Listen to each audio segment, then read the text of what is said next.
नमस्कार, शाम के 7 बज चुके हैं। पश्चिम बंगाल के कोलकाता से आप सभी का स्वागत है। आपके साथ मैं हूं चित्रा त्रिपाठी।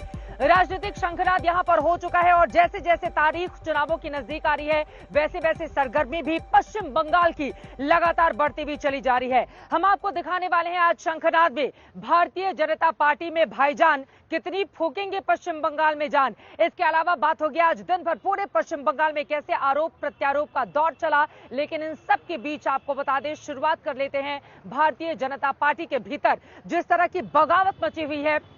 गैरों पर करम, अपनों पर सितम। जी हां, भारतीय जनता पार्टी इस वक्त इसी द्वंद में फंसी हुई है। दूसरी पार्टियों से बीजेपी में आने वालों की तो चांदी हो रही है, लेकिन बीजेपी के कार्यकर्ता इससे सिर फुटौल वाले स्थिति पैदा करने पर उतारू हो गए हैं और इसी वजह से भारतीय जनता पार्टी के इस खेमे में किस तरह से बगावती सुर अब बुलंद हो रहे हैं। सबसे पहले शुरुआत अब की अपने आप में काफी ज्यादा महत्वपूर्ण हो जाता है, क्योंकि 27 तारीख को पहले चरण की वोटिंग होनी है, लेकिन ठीक उसके पहले बीजेपी में इस वक्त सब कुछ ठीक नहीं चल रहा है और बीजेपी आलाकमान इसको ठीक करने की कोशिशों में जुटा हुआ है। आज किस तरह से बगावत और तीखे तेवर भारतीय जनता पार्टी के कार्यकर्ताओं के भीतर ही देखने को मिले हैं, उसको बताती भी हमारी ये रिपोर्ट देखिए।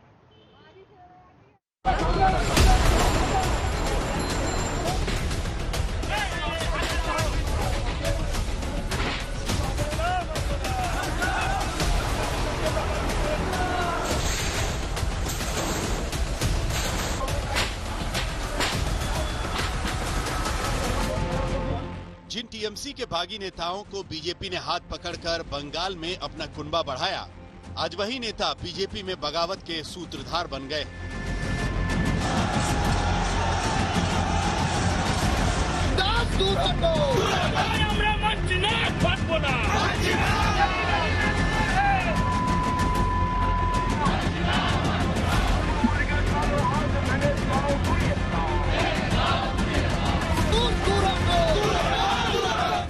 दल बदलू नेताओं पर पार्टी के भरोसे ने बगावत का रंग ले लिया। बीजेपी कार्यकर्ताओं का आक्रोश पार्टी की चार दीवारी के बाहर सड़कों पर आ चुका है।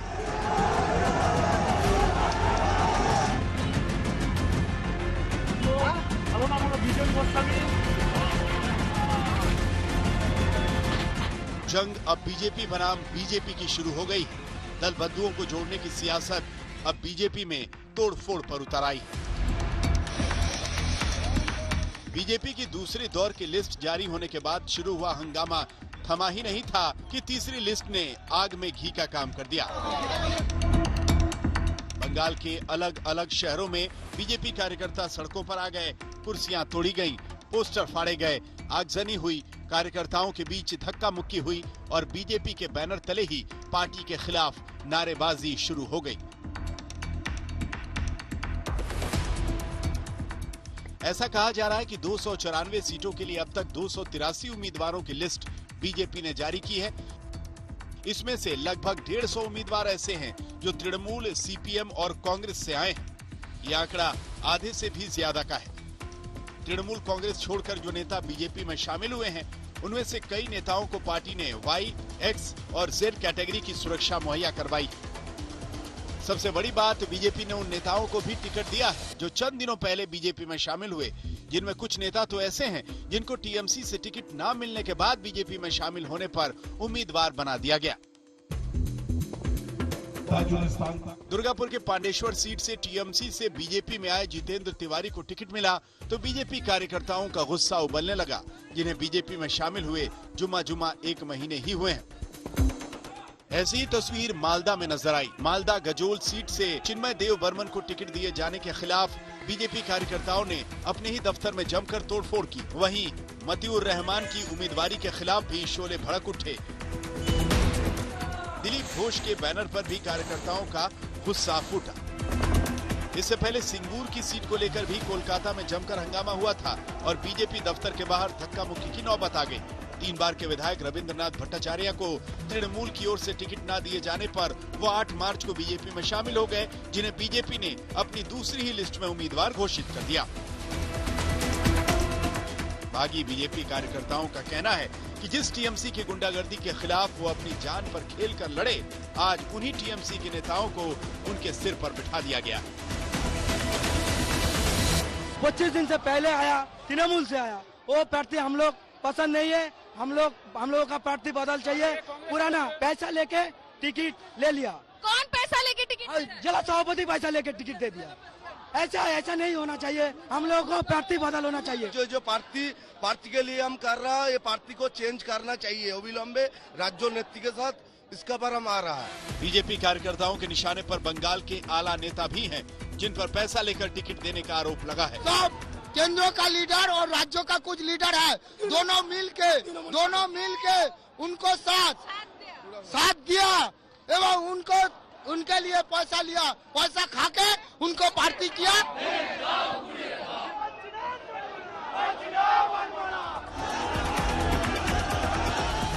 पश्चिम बंगाल में 200 से ज्यादा सीटें जीतने का दावा करने वाली बीजेपी के लिए ये विद्रोह खतरे की घंटी बन सकता है, जिसने आला कमान की टेंशन बढ़ा दी है। कोलकाता से चित्रा त्रिपाठी और सूर्याग्नि रॉय के साथ आज तक ब्यूरो।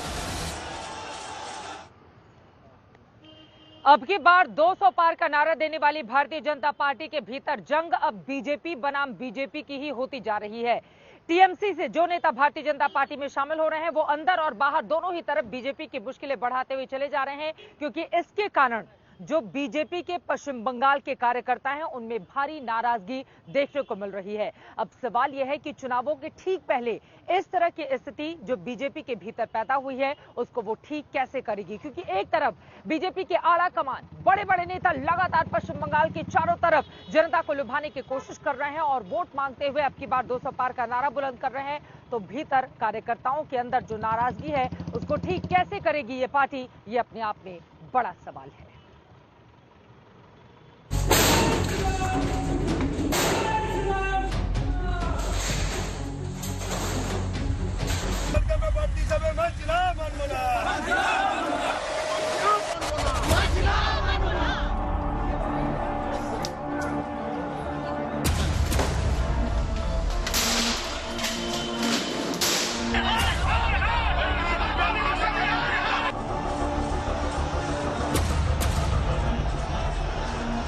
सितारों को टिकट दिया, कलाकारों को टिकट दिया, सांसद मंत्रियों को टिकट दिया, दल बदलुओं को टिकट दिया। इस सियासी मजबूरी कहें या वक्त की नजाकत। 10 साल पहले जिस बंगाल में बीजेपी शून्य पर थी, आखिर वो कहां से 294 ऐसे उम्मीदवार खड़ा करे जो पार्टी को शिखर पर ले जाए। बीजेपी की यही मजबूरी आज बंगाल की सड़कों पर बगावत बनकर उभरी है। बंगाल में बीजेपी में मची अंदरूनी कलह की गंभीरता को पार्टी अच्छी तरह से समझती है। ये वजह है कि विद्रोह की ये आग दिल्ली के गलियारों में खलबली मचा रही है। बीजेपी की दूसरी लिस्ट जारी होने के बाद हंगामा हुआ तो रात तक अमित शाह ने अपने कार्यक्रम रद्द करके बंगाल के आला अधिकारियों के साथ बातचीत की, लेकिन अगले दिन कोलकाता में ये आग बीजेपी दफ्तर पर धक्का मुक्की में तब्दील हो गई। 16 मार्च को बंगाल बीजेपी के आला नेताओं को दिल्ली बुलाया गया। अगले दिन सुबह जेपी नड्डा के घर पर लंबी बैठक चली। 17 मार्च को सुबह 4 बजे तक कोर ग्रुप की बैठक में मुद्दों को लेकर माथापच्ची चली, जिसमें पीएम मोदी भी बंगाल दौरे पर जाने से ठीक पहले शामिल हुए। बीजेपी की इस बैठक के बाद भी जब तीसरी लिस्ट आई तो हंगामा आधे बंगाल तक फैल गया। हालांकि बीजेपी अध्यक्ष जेपी नड्डा लगातार कह रहे हैं कि ये परिवार का मामला है, जिसे पार्टी सुलझा लेगी। प्रजातंत्र पार्टी है, सब लोग डिसिप्लिन में करना और काम करना जानते हैं। सब मिलकर के ममता जी को चुनाव में शिकस्त देंगे और भारतीय जनता पार्टी को जीत दिलाएंगे। पार्टी में मची इस बगावत को निपटाने की जिम्मेदारी बंगाल बीजेपी अध्यक्ष दिलीप घोष को सौंपी गई है, जो इस बार बिना टिकट के मैदान में है, जिनके कंधों पर पूरे बंगाल चुनाव को संभालने का जिम्मा है। जहां टीएमसी के खिलाफ जंग से बड़ा मुद्दा बागी कार्यकर्ताओं को शांत करने का हो गया है। সবার আশা ছিল আমাকে টিকিট দেবে পার্টি, আমি এমএলএ হব। সম্ভব নয়, যে কটা সিট সে কজন টিকিট পাবেন তাই পেয়েছেন। তারা সবই আমাদের হয় কার্যকর্তা, সিম্প্যাথাইজার বা যারা ভারতীয় জনতা পার্টির ঝান্ডা ধরে বাংলার উন্নয়নে সাথী হতে চান, এরকম লোকেরা। তাদের আমরা স্বীকার করেছি, যাদের জিতার সম্ভাবনা আছে বেশি তাকেই পার্টি দিয়েছে। बीजेपी के पास बंगाल में चेहरों की कमी है, जहां 294 सीटों के लिए उम्मीदवार की तलाश आसान नहीं है। यह वजह है कि कुछ चमचमाते टॉलीवुड सितारों को टिकट देना पड़ा। वहीं 5 सांसदों को विधायकों का टिकट देना मजबूरी बन गया, जिसमें बाबुल सुप्रियो जैसे केंद्रीय मंत्री भी शामिल हैं।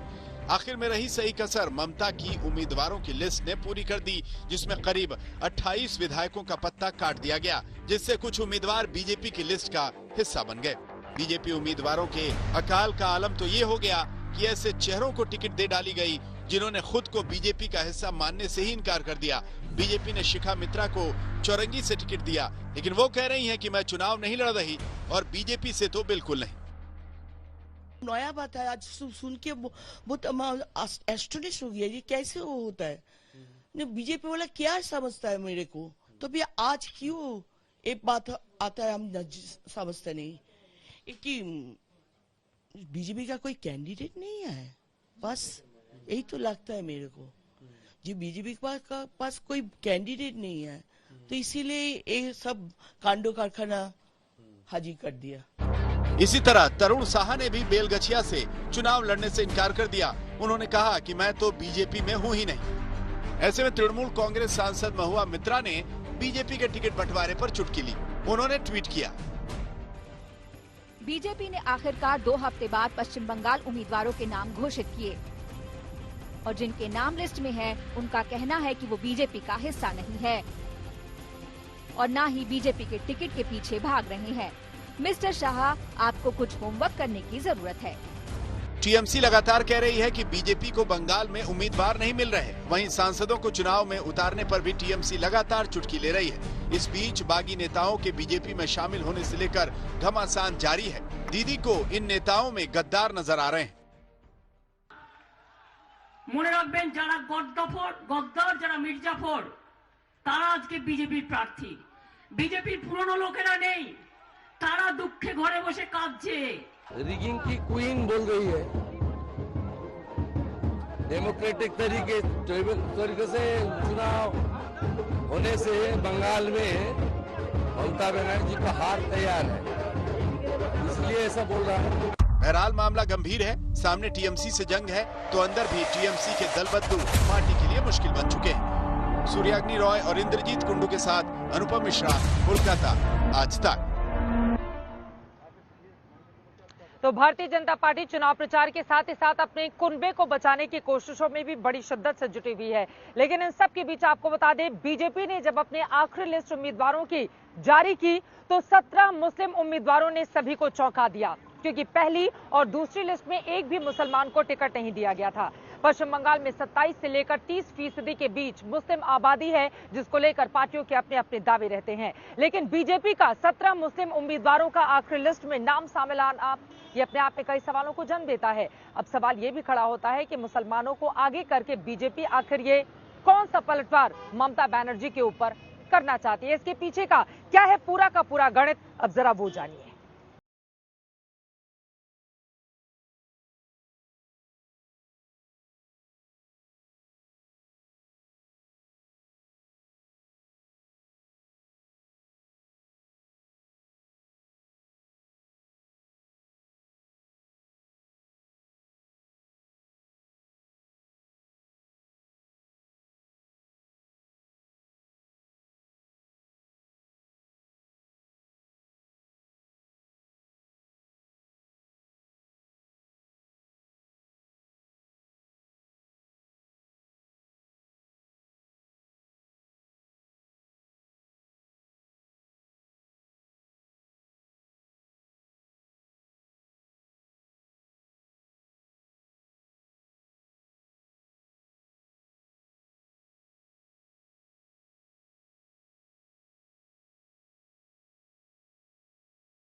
बीजेपी के उम्मीदवारों की सूची में साफ नजर आ रही है, जिसमें एक दो नहीं बल्कि 17 मुस्लिम प्रत्याशियों के नाम है, जबकि पिछले चुनाव में बीजेपी ने सिर्फ 6 मुस्लिमों को टिकट दिया था।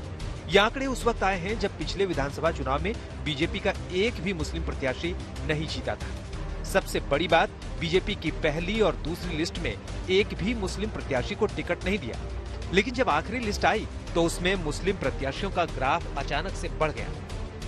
टिकट बंटवारे में बीजेपी ने इस बार उन इलाकों में मुस्लिम उम्मीदवारों को तरजीह दी है जहां मुस्लिम आबादी ज्यादा है। यानी पश्चिम बंगाल में हिंदुत्व को हथियार बनाकर ममता पर वार करने वाली बीजेपी भी मुस्लिम मतदाताओं की ताकत को पूरी तरह दरकिनार नहीं कर पा रही है। पार्टी नेता दावा कर रहे हैं कि पश्चिम बंगाल में परिवर्तन की चुनावी लहर में मुस्लिम समाज भी पीएम मोदी के साथ है और इस बार वो दीदी की हिंदू मुसलमान वाली राजनीति में नहीं फंसने वाले। दीदी, आज मैं सवाल पूछता हूं, ममता दीदी जवाब दो। एक बार 1906 में अंग्रेजों ने पश्चिम बंगाल को बांटा था, पूर्वी बंगाल पश्चिम बंगाल।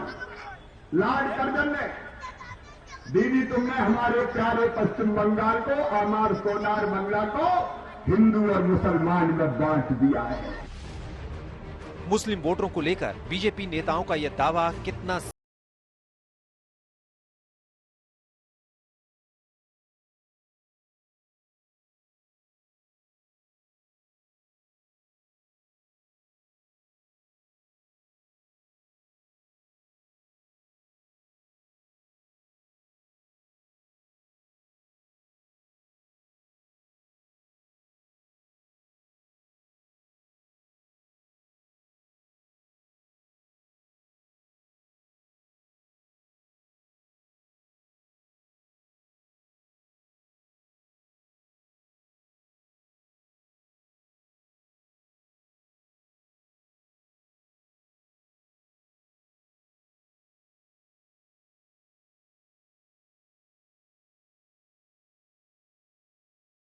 2019 के लोकसभा चुनाव में 70% मुस्लिम वोटरों ने टीएमसी को वोट दिया था और शायद मुस्लिम मतदाताओं पर ऐसे ही भरोसे के जरिए ममता बनर्जी इस बार बीजेपी के जवाब में सॉफ्ट हिंदुत्व वाला फॉर्मूला अपना रही है। टीएमसी ने पिछले विधानसभा चुनाव में 57 मुस्लिम उम्मीदवार मैदान में उतारे थे, जबकि इस चुनाव में 42 मुस्लिमों को ही टिकट दिया। मुस्लिम प्रत्याशियों की संख्या घटाने के साथ साथ ममता बनर्जी अपने प्रचार में चंडी पाठ और देवी पूजा भी करती नजर आ रही है। हालांकि बीजेपी नेताओं का कहना है कि ममता को एहसास हो चुका है कि मुस्लिम इस बार आंख मूंदकर उनके पीछे चलने वाले नहीं और यही उनके बदले रूप की असली वजह है।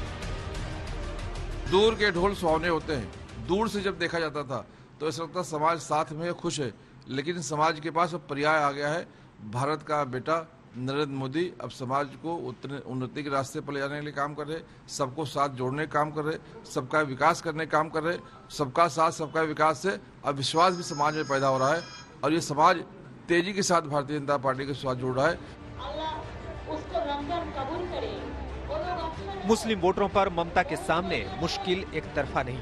कांग्रेस और लेफ्ट के साथ गठबंधन कर चुनावी मैदान में उतरे पीरजादा अब्बास सिद्दीकी भी खुद गेम चेंजर बता रहे हैं।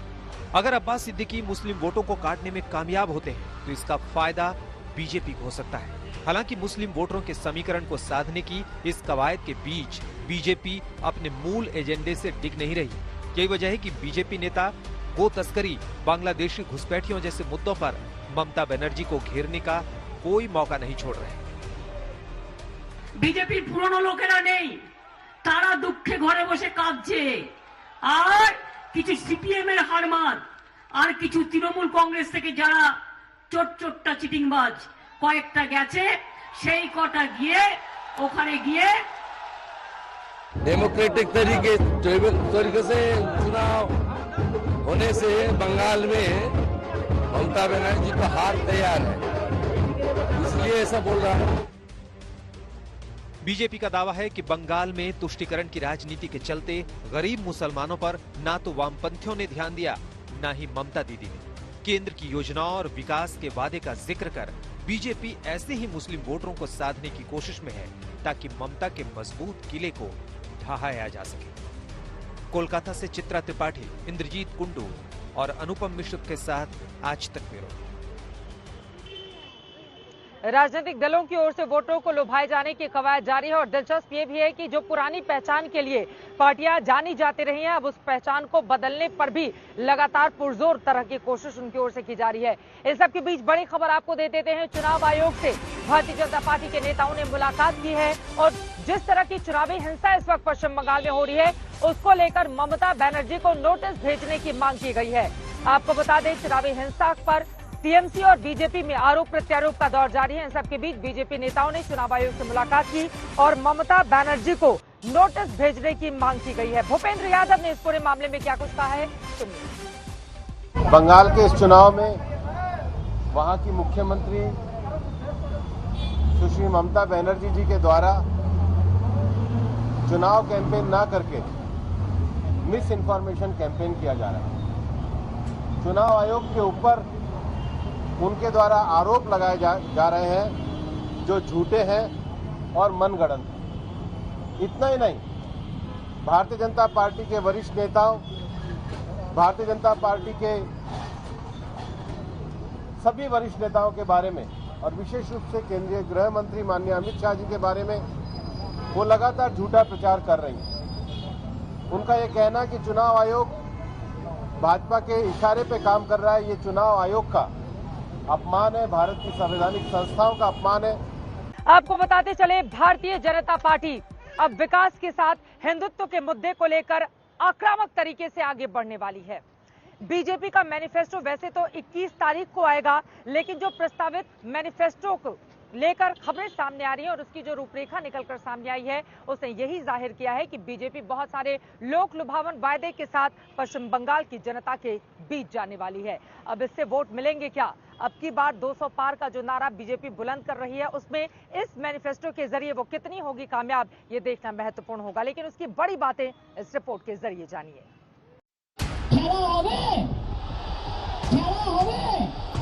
दीदी बोले पहला होवे, बीजेपी बोले विकास होवे, पहला होवे, दीदी बोले खेला होवे, बीजेपी बोले शिक्षा होवे। बंगाल के चुनावी युद्ध की रणभेरी बच चुकी है। जनता को अपने अपने वादों से लुभाने के लिए बीजेपी और टीएमसी में रस्साकशी हो रही है।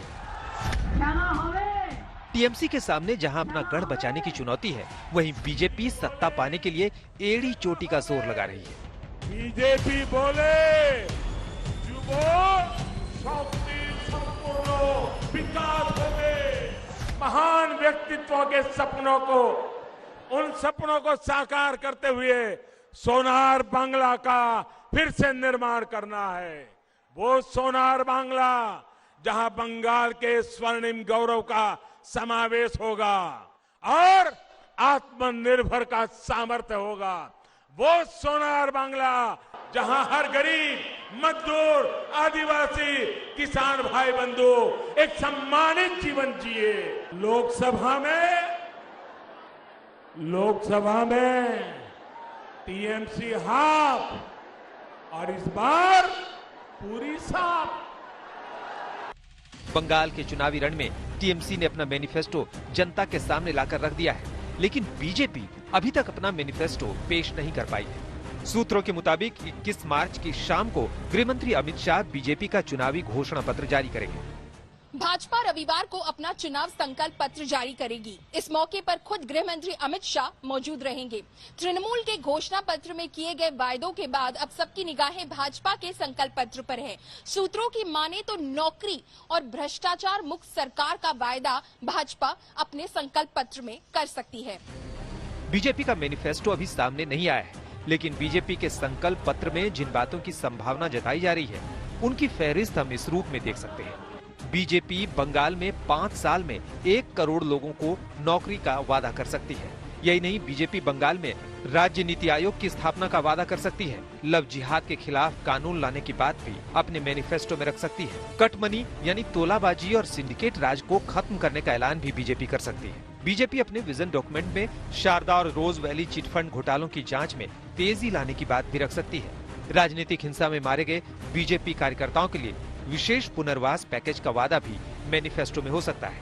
पिछले 10 सालों में हिंसा की घटनाओं में मारे गए पुलिसकर्मियों के परिवार वालों के लिए भी बीजेपी के मैनिफेस्टो में राहत पैकेज का ऐलान हो सकता है। स्कूली किताबों से भारत विरोधी, हिंदू विरोधी और जिहादी समर्थक सामग्री को हटाने का ऐलान हो सकता है।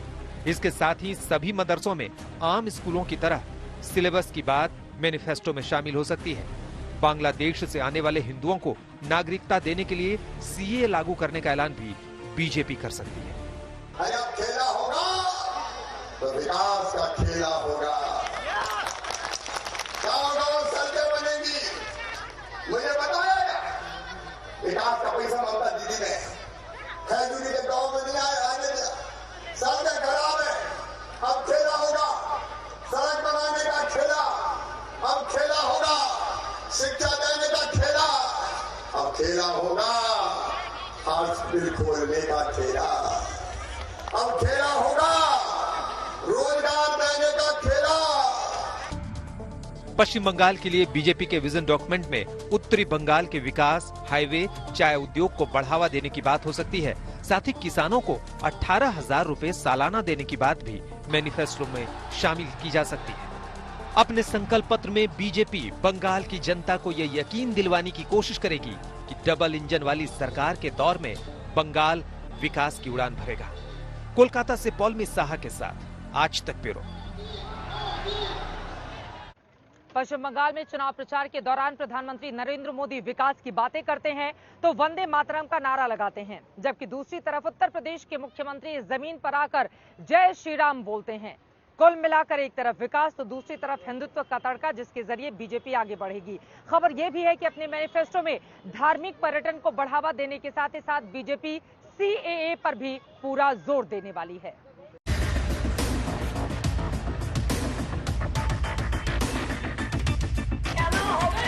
जय जय श्री राम, जय जय श्री राम।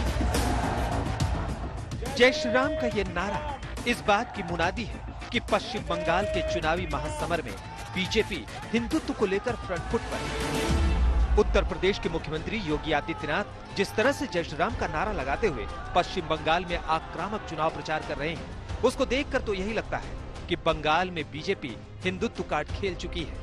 चुनावी घोषणा पत्र में भी इसकी बानगी देखने को मिल सकती है। बीजेपी के विजन डॉक्यूमेंट में लव जिहाद के खिलाफ कानून की संभावना जताई जा रही है।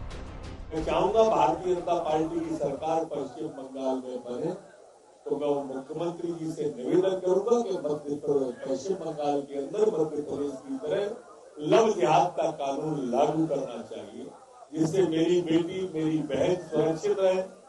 मेरी बहन, मेरी बेटी को कोई प्यार के नाम पर ठगे नहीं। हम लव के खिलाफ नहीं है, जिहाद के खिलाफ है।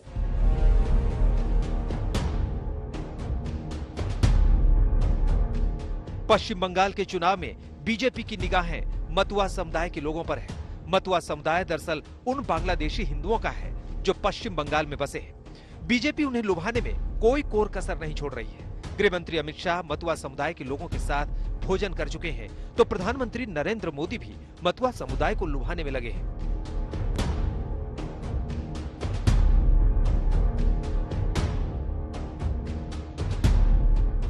हमने 2018 में वादा किया था, 19 में मतुआ समाज ने हमारी झोली कमल के फूलों से भर दी। मोदी सरकार बनी और हमने तनिक भर भी देर नहीं की, 2020 में ही हम CAA लेकर आए और आज कानून अस्तित्व में आया है। आज के कॉन्टेक्स्ट में काफी चर्चा मतुआ वोट बैंक की हो रही है। अरे कितना कम्युनिटी है, खाली आप एक का नाम क्यों करते हैं? पूछ रहा हूँ क्योंकि आप भी उनके पास वो भी है, थोड़ा करीब कुछ लाख है, लेकिन ऐसा बहुत सारे हैं। 2019 के लोकसभा चुनाव में मतुआ समुदाय ने बीजेपी को जमकर वोट दिया था, लेकिन मतुआ समुदाय को राष्ट्रीयता का प्रमाण पत्र अब तक नहीं मिला है। बीजेपी मतुआ समुदाय को राष्ट्रीयता प्रमाण पत्र देने के लिए CAA कानून लागू करने की बात अपने मैनिफेस्टो में शामिल कर सकती है। इसके साथ ही बीजेपी मतुआ महासंघ की ठाकुर नगर की सीट को मान्यता देने का ऐलान कर सकती है। पश्चिम बंगाल में धार्मिक पर्यटन को बढ़ावा देने की बात भी बीजेपी अपने मैनिफेस्टो में शामिल कर सकती है। पश्चिम बंगाल के दार्जिलिंग, सुंदरबन, कालीघाट, दक्षिणेश्वर, तारकेश्वर, तारापीठ, बेलूर मठ और मायापुर जैसे प्रमुख धार्मिक स्थल हैं। बीजेपी अपने मैनिफेस्टो में इन्हें धार्मिक पर्यटन के लिहाज से बढ़ावा देने की बात कह सकती है। पश्चिम बंगाल में 16 शक्तिपीठ हैं और 15 शक्तिपीठ बांग्लादेश में है। बीजेपी इन शक्तिपीठों को तीर्थ सर्किट की बात अपने मैनिफेस्टो में रख सकती है। यही नहीं, बीजेपी किसी भी धार्मिक कार्य में बाधा डालने वालों के खिलाफ सख्त कानून लाने का वादा अपने संकल्प पत्र में कर सकती है। कोलकाता से पॉलमी साहा के साथ आज तक ब्यूरो। वैसे बीजेपी से पहले ममता बनर्जी ने बुधवार को ही अपने चुनावी घोषणा पत्र का ऐलान कर दिया। ममता दीदी ने जहां बीते 10 सालों की उपलब्धियां गिनाई, तो वहीं अगले 5 सालों में जनता के लिए वो क्या क्या करने वाली हैं, उसकी भी बड़ी बातें उनकी ओर से कही गई। 146 पन्नों का लंबा चौड़ा ये मैनिफेस्टो, जिसमें स्वास्थ्य, शिक्षा, रोजगार, किसान और गरीबों पर सबसे ज्यादा जोर दिया गया। खेला হবে, খেলাটা শুরু হবে 27 তারিখ থেকে জঙ্গলমহল থেকে।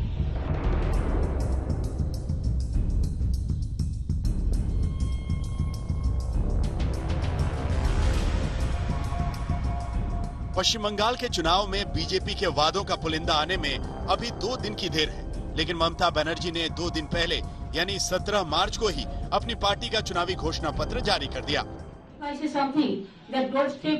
Doorstep already we have done the program. Everybody knows Duare Sarkar. 3 months we run this program. So this is nothing new. Everybody knows. So if we expand this, what is the harm? And this manifesto has been approved by the commission. 10 साल से बंगाल की सत्ता में जमी ममता बनर्जी अगले 5 साल का हिसाब किताब लेकर जनता के बीच पहुंची है। 146 पेज के घोषणा पत्र में ममता ने जनता को लुभाने की कोई कोर कसर नहीं छोड़ी। हम आपको दिखाते हैं कि ममता बनर्जी के घोषणा पत्र में मुख्य रूप से क्या है और इसके बरक्स बीजेपी के प्रस्तावित विजन डॉक्यूमेंट में क्या हो सकता है। ममता बनर्जी ने अपने मैनिफेस्टो में हर साल 5 लाख रोजगार के अवसर पैदा करने की बात कही है, जबकि बीजेपी के संकल्प पत्र में 5 साल में 1 करोड़ यानी 1 साल में 20 लाख लोगों को रोजगार देने की बात हो सकती है। ममता बनर्जी ने किसानों को हर साल 10,000 रुपए देने का वायदा किया है, जबकि बीजेपी अपने संकल्प पत्र में 18,000 रुपए देने का वायदा कर सकती है। ममता ने माहिश, तिली, तमिल और साह को ओबीसी वर्ग में लाने का वायदा किया है, तो बीजेपी मতুआ समुदाय के लोगों के विकास के लिए कई योजनाएं ला सकती है। ममता के मैनिफेस्टो में अर्थव्यवस्था, कृषि, उद्योग और इंफ्रास्ट्रक्चर पर ज्यादा जोर दिया गया है, तो बीजेपी के संभावित मैनिफेस्टो में उत्तरी बंगाल के विकास, हाईवे, चाय उद्योग के विकास पर जोर दिया जा सकता है। ममता के मैनिफेस्टो में सामाजिक न्याय, युवा, शिक्षा और स्वास्थ्य पर जोर दिया गया है, तो बीजेपी के संभावित मैनिफेस्टो में युवाओं की शिक्षा, स्वास्थ्य और धार्मिक पर्यटन को बढ़ावा देने की बात शामिल हो सकती है। ममता बनर्जी संघर्ष के रास्ते से सत्ता तक पहुंची है और 10 साल से वो बंगाल में राज कर रही हैं। जनता की नब्ज का उन्हें पता है, इस नाते उनके चुनावी घोषणा पत्र में भी उन्होंने खास योजनाओं को शामिल किया है। मसलन दुआरे योजना के तहत घर घर तक राशन पहुंचाएगी सरकार, छात्रों को क्रेडिट कार्ड के जरिए 10 लाख रुपए लोन की सुविधा, 25 लाख आवास बनाने का वायदा, हर घर में पीने के पानी और बेहतर जल निकासी का वायदा, 1.6 करोड़ परिवारों की महिला मुखिया को 500 रुपए महीना देने का वादा। ओम जयंती मंगला काली भद्र काली कपालिनी दुर्गा शिवा क्षमा धात्री सदा नमस्तुते। ममता बनर्जी इस बार की चुनावी हवा को पूरी तरह भांप चुकी हैं। यही वजह है कि वो मंच पर मां दुर्गा के मंत्रों का पाठ कर रही हैं, तो उन्होंने अपने मैनिफेस्टो पर भी मुस्लिम तुष्टीकरण की छाया तक नहीं पड़ने दी। उनके चुनावी घोषणा पत्र पर पार्टी के सलाहकार पीके के दिमाग का असर साफ दिखाई दे रहा है। पौलमी शाह के साथ इंद्रजीत कुंडू, कोलकाता, आज तक। ममता दीदी का मैनिफेस्टो आपने देख लिया। बीजेपी के घोषणा पत्र में क्या रहता है, इस पर रहेगी लगातार आज तक की नजर। शंखनाद में कोलकाता से अभी के लिए बस इतना ही। देश और दुनिया की बाकी खबरों के लिए आप देखते रहिए आज तक।